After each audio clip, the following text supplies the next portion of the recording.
Sir, sir, there is an adage that a stitch in time save nine. I think our Honorable Health Minister is one of the eminent doctors in the world. Not only that, he has been recently promoted as a chairman executive board of World Health Organization. So he knows everything. Sir, I know that there is a severe time constraint, so I do not want to elaborate anything. But 2-3 points I would like to draw the attention of the Honorable Minister. That since the beginning, everything has been done in a haphazard way. Haphazard travel restriction, आपने किया. Shortage of emergency supplies and red tapeism, ये एक बड़ा कारण है. Delay in ordering testing kits, ये बड़ा आपके लिए शिकायत है. और सबसे बड़ा loss of life of health professionals and response of government of India. दुख की बात है ये. No country has lost as many doctors and healthcare workers as India has to the pandemic. The IMA recently said doctors suffer 4 times the mortality of ordinary citizens and private practitioners 8 times as much. The IMA demands that all those doctors should be given the status of martyrs and has submitted a list of at least 382 doctors who died from COVID-19 across the country. But the government denies of having any information of death of doctors and health professionals. How can our health minister feign ignorance? He himself is a doctor who understands better than him. I just wonder if the government does not maintain the statistics of the total number of doctors and healthcare workers infected by COVID-19 and the statistics of how many of them sacrificed their life due to the pandemic, it loses the moral authority to administer the Epidemic Act 1897 and the Disaster Management Act. Sir, अभी तक ये सरकार स्वीकार नहीं करते कि हमारा community transmission हो रहा है. हम चाहेंगे कि हमारा हर्षवर्धन जी इस बारे में थोड़ा हमें एनलाइटन करे. सर, मैं जानता हूं कि हमारे समय मेरे लिए बड़ा कम है, फिर भी सर मैं ये कहता हूं कि अगर वेल लेड आउट सोची समझी एक स्ट्रैटेजी हम लोग बनाते शुरू के दिन से, तो मुझे लगता है कि इस तरीके की हालात हमें शायद ना पैदा होते, क्योंकि sir global and humongous dimension of epidemic is known to all of us. So epidemic cannot be prevented, but the intensity of epidemic, the intensity of pandemic could have been mitigated. So the measure of mitigation was not up to the mark. That I must raise this point. Second thing, doctor, I have a little doubt in so far as number of deaths causing under corona has been taking place in our country. Because I think there is a serious underreported deaths in our country. I do not know how many hospitals of our country can issue the certificate, medical certification for causing of death. I do not know. Sir, one column देखा मैंने Hindu paper में लिखा था Hemant Deepak Sevade and Giridha Gopal Parameswaran. ये लिखते हैं, according to the latest vital statistics of India based on the civil registration system 86% of the total deaths were registered, of which 22% had a medically certified cause of death. This means 18.9% of the total deaths were medically certified with a cause of death. To adjust for the prevailing under-registration of deaths and poor coverage of MCCD, we can multiply the reported COVID-19 deaths by multiplication factor. It was 5.29 for India and calculated as the inverse of 18.9% among total deaths based on 2018 CRS. Sir, this estimated COVID-19 deaths per million population is higher than Russia, similar to South Africa, 92%, and lower than USA. Brazil, 99%, Mexico, 10% MCCD, Chile, 95% MCCD, Spain, 95%, Iran even, 90% MCCD. Madhya Pradesh, West Bengal, UP, Bihar, Jharkhand constitute 43% of national population. These states with 12% MCCD coverage and less than 10,000 COVID-19 tests per million population contribute to 38% of the total estimated COVID-19 death. तो ये under reporting के बारे में doctor साहब आज आप थोड़ा हमें एनलाइटन कीजिएगा, क्योंकि हिंदुस्तान में बहुत सारे ऐसा मौत होते हैं जिनका पता नहीं चलते। गांव-गांव में सारे कोआक डॉक्टर रहते हैं, पंचायत की प्रधान मुखिया वो सर्टिफिकेट दे देते हैं, उसको पता नहीं है कि ये मरीज किस कारण से इसको मृत्यु हुई। तो इस बारे में आप थोड़ा हमें बताइएगा।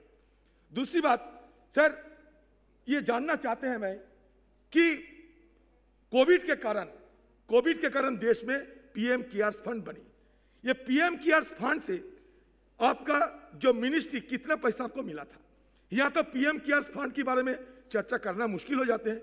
जब हम जानना चाहते हैं तो वित्त मंत्री और उनका बलशाली साथी गुस्से में भर के उठते और हमारे नेहरू से लेकर सोनिया गांधी तक झूठ मूठ इल्जाम की बहुचल लगा देते। हमें तो जानने का कोशिश करते हैं, बार बार हम सत्ता पक्ष के लोगों को ये कहते हैं, आप किसी हालत में कांग्रेस पार्टी के साथ गांधी परिवार की जो संपर्क वो आप छीन नहीं सकते। गांधी परिवार एक विचारधारा है, ये विचारधारा को आप खत्म नहीं कर सकते।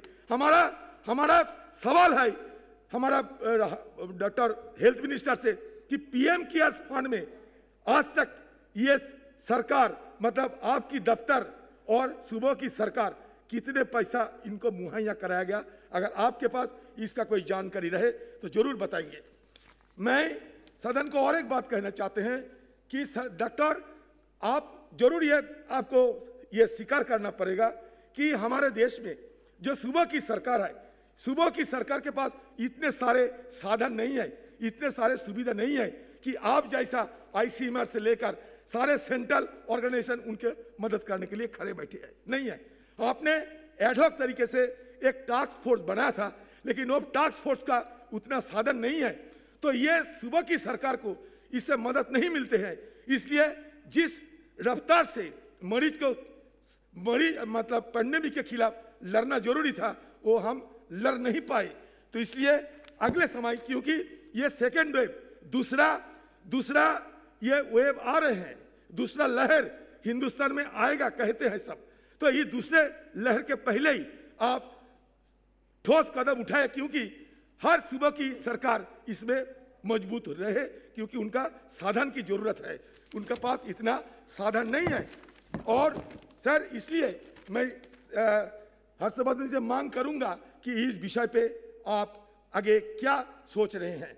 सर निशिकांत जी भाई ये बात करते थे माइग्रेंट लेबर के बारे में, मैं पहले ये सजेशन दूंगा सरकार को कि माइग्रेंट लेबर के लिए अलग एक मिनिस्ट्री होना चाहिए, सेपरेट मिनिस्ट्री होना चाहिए माइग्रेंट लेबर के लिए, क्योंकि पहले बार हमें इस तरह की तजुर्बा मिला है कि माइग्रेंट लेबर हिंदुस्तान के हर स्टेट में रहते हैं।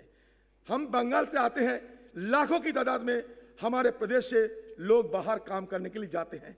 सारे हिंदुस्तान में जितने सारे बड़े बड़े शहर हैं, हर जगह बंगाल के लोग काम करने के लिए जाते हैं, कहीं राजमिस्त्री के काम, कहीं गोल्ड स्मिथ के काम, तरह तरह के काम के लिए, चाहे अनंतनाग से लेकर अंडमान तक हमारे बंगाल के प्रवासी मजदूरों काम करने के लिए जाते हैं। लेकिन अचानक जब ये लॉकडाउन शुरू हो गए, उसके बाद इन लोगों के अंदर त्राही मच गए, भागते हुए लोग घर की तरफ जाने लगे, बीच में कोई उनके लिए मदद करने के लिए कोई नहीं रहा। आज हम बराबर बात करते हैं, लेकिन उस दिन ये प्रवासी मजदूरों को मदद करने के लिए सरकार की इस पे कोई कदम नहीं उठाया जिसका हम सराहना कर सकते। इसके लिए 1000 से ज्यादा प्रवासी मजदूरों को मौत हो चुके हैं। अभी क्या हुआ, अभी हमारा बंगाल में 11 लाख से 12 लाख प्रवासी मजदूर वापस चले गए। जाने के बाद उनका काम धंधा नहीं है, फिर वापस जहां से आए थे वहां वापस जाने की तैयारी कर रहे हैं। सर इस तरीके की माइग्रेंट लेबर को दुर्दशा देखते हुए हम सबको बड़ा दुख होता है। पीएम केयर्स फंड से ये माइग्रेंट लेबर के लिए कुछ ठोस कदम उठाया जाए, ये जरूर मैं ये मंत्री जी को हम दरखास्त करूंगा। सर लास्ट ये अनेकता में एकता की बात मैं मानता हूं सर, मैंने भी इसका ये मदद लिया था। सर मार्टिन लूथर किंग कभी एक बात कहे थे, if you cannot fly then run, if you cannot run then walk. If you cannot walk, then crawl. Whatever means, you should try to keep yourself moving. जब चारों तरफ बंद पड़े थे, हमारे घर पे लाखों की तादाद पे माइग्रेंट लेबरों के फोन आते रहते, क्योंकि मैं जिस डिस्ट्रिक्ट से आते हैं मुर्शिदाबाद, बहुत सारे माइग्रेंट लेबर है, लाखों की तादाद में माइग्रेंट लेबर एक ही डिस्ट्रिक्ट में। सो मैं क्या करें, मैं हमारे सारे जो दोस्त है, जो साथी हैं इस सदन में, सबको फोन करने लगे। आज इस समय वो सब साथी जिन्हें हमें मदद किया, मैं बंगाल की प्रवासी मजदूरों की तरफ से उन सबको धन्यवाद देना चाहते हैं सर। बस उनको सिर्फ वो एमपी को सिर्फ नाम मैं सर पढ़ के खत्म कर देंगे सर।